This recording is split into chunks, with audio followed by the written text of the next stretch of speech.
साल था 1970। देवानंद की कई हिंदी फिल्मों के एक के बाद एक प्रोड्यूस करने के बाद एक फिल्म को लिख कर उसे डायरेक्ट करने के लिए तैयार थे। फिल्म बनकर तैयार हुई, नाम था प्रेम पुजारी। देवानंद ने इस फिल्म में ही पहली बार एक व्यक्ति को रोल दिया जो उस व्यक्ति की पहली फिल्म बनी। वह व्यक्ति और कोई नहीं, अमरीश पुरी थे।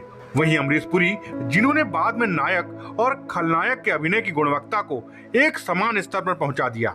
देवानंद अमरीश पुरी को स्वामी दादा फिल्म में भी लेना चाहते थे, पर किन्हीं कारणों से जब वो इस फिल्म में नहीं जुड़े तो यह रोल कुलभूषण खरबंदा को दे दिया गया था। 1960 और 70 के दशक में खलनायकों से दर्शकों का बहुत गहरा कनेक्शन नहीं हुआ करता था।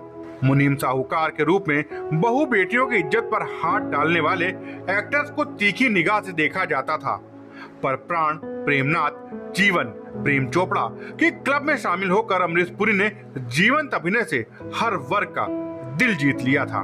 22 जून 1932 को पंजाब के नवा शहर में जन्मे अमरीश पुरी ने अपने भाई मदन पुरी के साथ हिंदी सिनेमा के नकारात्मक चरित्र अभिनय को एक नया आयाम दिया। लाला निहाल, चांद पुरी और वेद कौर के बेटे अमरीश पुरी ने भारतीय सिनेमा को अपने अमर अभिनय से सींचा था। अमरीश पुरी 3 भाई और 1 बहन थे।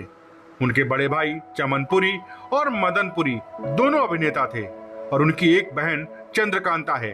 गायक केएल सहगल अमरीश पुरी के चचेरे भाई थे।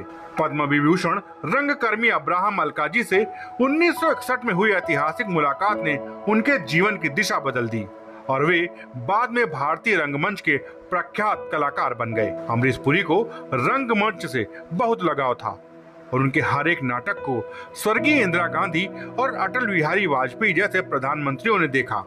बॉलीवुड में हीरो बनने का ख्वाब लेकर मुंबई आए अमरीश पुरी को उनकी किस्मत ने विलन बना दिया। अमरीश के बड़े भाई मदन पुरी पहले से ही फिल्म इंडस्ट्री में थे और उन्होंने ही अमरीश को मुंबई बुलाया था। पहली बार एक एक्टर के रूप में उनका स्क्रीन टेस्ट 1954 में हुआ था। हालांकि प्रोड्यूसर्स को वो पसंद नहीं आए थे।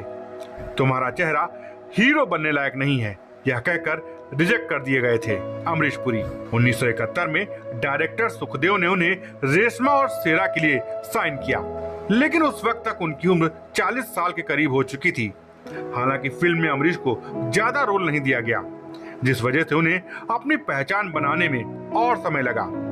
इसके बाद उन्होंने निशांत, मंथन, भूमिका, ईमान धर्म, पापी, अली बाबा, मर्जीना, जानी दुश्मन, सावन को आने दो, आक्रोश और कुर्बानी जैसी फिल्मों में काम किया। अभिनेता के रूप में निशांत, मंथन और भूमिका जैसी फिल्मों में से अपनी पहचान बनाने वाले अमरीश पुरी ने बाद में खलनायक के रूप में काफी प्रसिद्धि पाई। उन्होंने 1984 में बनी स्टीवन स्पीलबर्ग की film Indiana Jones and the Temple of Doom में मोला राम की भूमिका निभाई, जो काफी चर्चित रही। इस भूमिका का ऐसा असर हुआ कि उन्होंने अपना सिर हमेशा मुंडा करने का फैसला किया। इस कारण खलनायक की भूमिका भी उन्हें काफी मिली।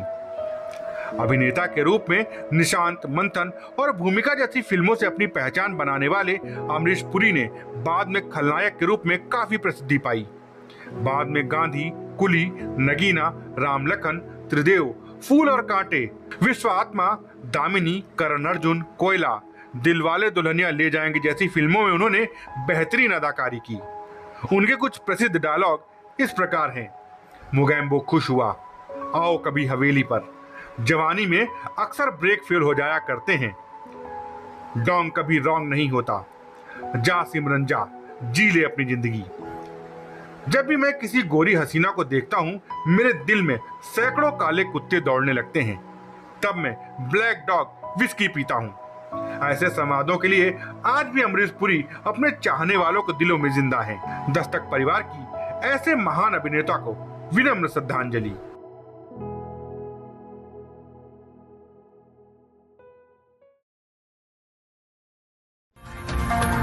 ताजा तरीन खबरों के लिए सब्सक्राइब करना ना भूलें दस्तक टाइम्स। बेल आइकन दबाकर पाएं देश विदेश की लेटेस्ट खबरों की नोटिफिकेशन।